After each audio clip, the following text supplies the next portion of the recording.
सास जैसा पति। कई औरतों की ख्वाहिश होती है कि वो सिर्फ अपने पति के साथ रहे, क्योंकि सास की झिक झिक किसे पसंद है। एकता की सास साथ नहीं रहती, सिर्फ पति और वो। लेकिन क्या है एकता की जिंदगी बिना सास के? देखिए। अरे अरे एकता, क्या है? रोज लेट उठती हो। कभी तो वक्त पर उठा करो। हाँ, लेकिन उठना क्यों है वक्त पर? 8 बजे तो उठ जाती हूँ मैं। देखो एकता, ये नहीं चलेगा। सुबह 6 बजे उठा करो। खाने में थोड़ी वैरायटी बनाओ और घर को साफ सुथरा रखो ना। अरे अरे अरे, जो मुंह में आ रहा है बोले जा रहे हो। क्या मेरा घर गंदा रहता है? कितना साफ रखती हूँ। खाने में भी हमेशा मैंने अच्छी चीजें बनाई हैं। और फिर ये 6 बजे उठने की जिद क्यों? देखो, मैं नहीं जानता। बस 7 बजे तक घर के मंदिर में दिया जल जाना चाहिए। एकता बेचारी करती भी क्या, पति की बात माननी भी तो जरूरी होती है। एक दिन एकता सुबह पूजा करके पति को प्रसाद देने कमरे में जाती है, तो पति अपनी माँ से फोन पर बात कर रहा है। हाँ माँ, मैंने तो साफ बोल दिया। सुबह 6 बजे उठना है, नहा कर ही किचन में जाना है और 7 बजे तक मंदिर में दिया जल जाना चाहिए। आ रही होगी चाय लेकर। चलिए, मैं रखता हूँ माँ, बाय। बेचारी एकता ने पति का ये रूप तो सोचा ही नहीं था। वो पति से कहती है, सुनिए, अब सारा काम हो चुका है घर पर, क्या करूं? मुझे कुछ देर के लिए मेरी सहेली सौम्या उसके घर छोड़ दीजिए। अरे कैसी बात करती हो कि घर पर कुछ काम करने को नहीं है? होली आ रही है, बाजार से आलू ले आओ, पापड़ बनाओ, नमकीन बनाओ, दही बड़े बनाओ। सब कुछ आज ही बनाना है? अरे अब मन कर रहा है कि सहेली के घर जाऊं तो जाऊंगी ना मैं। आप नहीं ले जाएंगे तो कैब से चली जाऊंगी। अरे अरे, ये क्या बात होती है? चलो, ले जाता हूँ तुम्हें। तैयार हो जाओ जल्दी से। कैब की धमकी तो ऐसे दे रही हो जैसे माँ ने दरवाजे में कैब खड़ी कर रखी हो, विथ ड्राइवर। बढ़िया आई कैब वाली।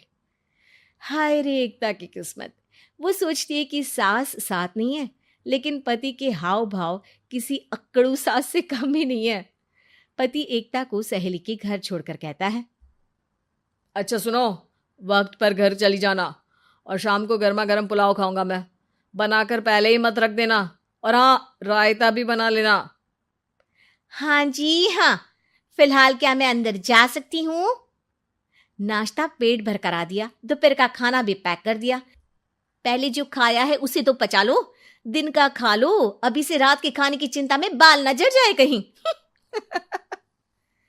पति को एकता की बात पर गुस्सा तो बहुत आता है, लेकिन ऑफिस में देरी के कारण वो कुछ नहीं कहता। एकता सहेली के पास जाती है, जहां सास बहू बैठकर गप्पे लड़ा रही होती है। हाय सौम्या। नमस्ते आंटी जी। अरे वाह एकता बेटा, बड़े समय बाद देखी, कैसी हो? अच्छी हूँ आंटी जी। घर का सारा काम हो गया था, बोर हो रही थी, सोचा सौम्या से मिलती चलूं। हाँ हाँ बच्चों, तुम लोग बैठकर गप्पे लड़ाओ। मैं तुम लोगों के लिए नाश्ते पानी का इंतजाम करती हूँ। सास ये बोलकर किचन में चली जाती है। अरे एकता, कैसे आना हुआ?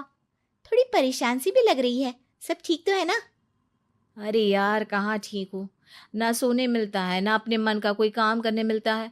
बस सुबह 6 बजे से किचन और रात के 12 बजे तक घर का काम। मेरी तो कमर ही टूट रही है। अरे क्यों मजाक कर रही है? तेरे तो मजे हैं। अकेली रहती है पति के साथ, न कोई सास न ससुर, न आस पड़ोस से मतलब। हम लोगों की सोच, जॉइंट फैमिली है, कितनी परेशानी होती है। अरे रहने देना, वो तो दिख रहा है कि कितनी परेशान है तू। सास किचन का काम कर रही है और तू सहेली से गप्पे। ऐसा कहाँ होता है यार। हाँ वैसे तू बोल तो सही रही है। सुबह थोड़ा सा भी लेट हो जाए ना उठने में, तो मम्मी जी किचन संभाल लेती है। पति तो जाते वक्त उठाते हैं कभी कभी मुझे। पर मेरी छोड़, तू बता, सास साथ रहने आ गई है क्या, जो सुबह 6 बजे उठना पड़ता है? पति तो तेरा 10 बजे ऑफिस जाता है। 4 घंटा खाना बनाने में लग जाता है क्या तुझे, एक लोगों का? अरे रहने देना यार, मेरा तो पति ही सास से कम नहीं है। सारा दिन का ड्रामा। अरे बातें सुनाना, बोलियां बोलना, कोसना, क्या क्या नहीं आता है उसे। यार मैं तो हैरान होती हूँ कभी कभी कि ये सास की आत्मा तो नहीं आ जाती ना इसमें। अरे परेशान हो चुकी हूँ। इतना ही नहीं, वो तो अपनी माँ से मेरी चुगली भी करता है। समझ गई। मतलब तेरे पति की गाड़ी चल यहाँ रही है, लेकिन रिमोट तेरी सास के पास ही है। अरे अब जो समझ, रिमोट है या कंट्रोल है, बस मेरा तो मुश्किल हो रहा है यहाँ रहना। सोच रही हूँ 2-4 महीने के लिए मायके चली जाऊं। क्या करेगी? 2-4-10 महीने बाद तो आना ही है ना यहाँ पर। तो क्या करूं, तलाक दे दूं क्या? अरे ये कोई सोल्यूशन नहीं है। तू अपने पति को सुधार भी तो सकती है। कैसे कैसे सुधारूं? सौम्या उसके कान में कुछ कहती है, जिसे सुन एकता खुश हो जाती है। अगले रोज, हाय रे, मेरी तो टांगे ही नहीं चल रही है। हाय हाय हाय, बहुत दर्द हो रहा है भगवान। अरे क्या हुआ एकता, रुको मैं माँ से पूछता हूँ। लेकिन पति जैसे ही माँ से बात करके एकता के पास आता है। क्या नौटंकी है ये, क्यों रो रही हो? अरे कोशिश करो ना उठने की। ये काम से बचने के लिए जो नाटक है ना, बंद कर दो, वरना माँ आ जाएगी यहाँ पर। एकता की तो मानो मन मुराद पूरी हो गई। अरे हाँ हाँ, तो बुला लो ना उन्हें, जल्दी से बुला लो। मैं 4-5 दिनों के लिए आराम करना चाहती हूँ, चल तो सकती नहीं हूँ। खाना पीना कैसे होगा? अब क्या था, सासू माँ आ जाती है एकता के घर। सासू माँ, मुझे ये हमेशा बताते हैं कि आप कितनी हार्ड वर्किंग है। बस अब अगले 15 दिनों तक मैं आपको देखूंगी और आपकी जैसी ही बनूंगी। ये बता रहे थे कि आप 5 बजे सुबह उठ जाती हैं और अरे बेटा, कुछ ज्यादा ही नहीं बता दिया तूने। अब नहीं माँ, मैं चाहता हूं कि ये आपकी तरह तौर तरीके सीखे, जैसा आप मुझे बताती है ना। मैं तो हमेशा हॉस्टल में रहा, कभी देखा भी नहीं आपको, लेकिन मैं चाहता हूं कि एकता पूरी आपकी कॉपी बने, घर गृहस्थी आप ही की तरह संभाले। हैं? हाँ। तो अब माँ जी यही है, तो क्यों ना कल से शुरू। लेकिन अगले दिन सास 9 बजे सोकर उठती है। बेचारा बेटा बाहर से खाना मंगा कर खाता है। शाम को घर आता है तो सारा घर बिखरा रहता है। अरे माँ, ये घर इतना बिखरा क्यों है?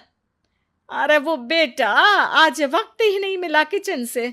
सुबह का नाश्ता, दिन का खाना, अब रात को तो मेरा मन ही नहीं है कुछ बनाने का, तो बाहर से ही ले आ, या दिन का जो खाना बचा है ना वही खा लेना।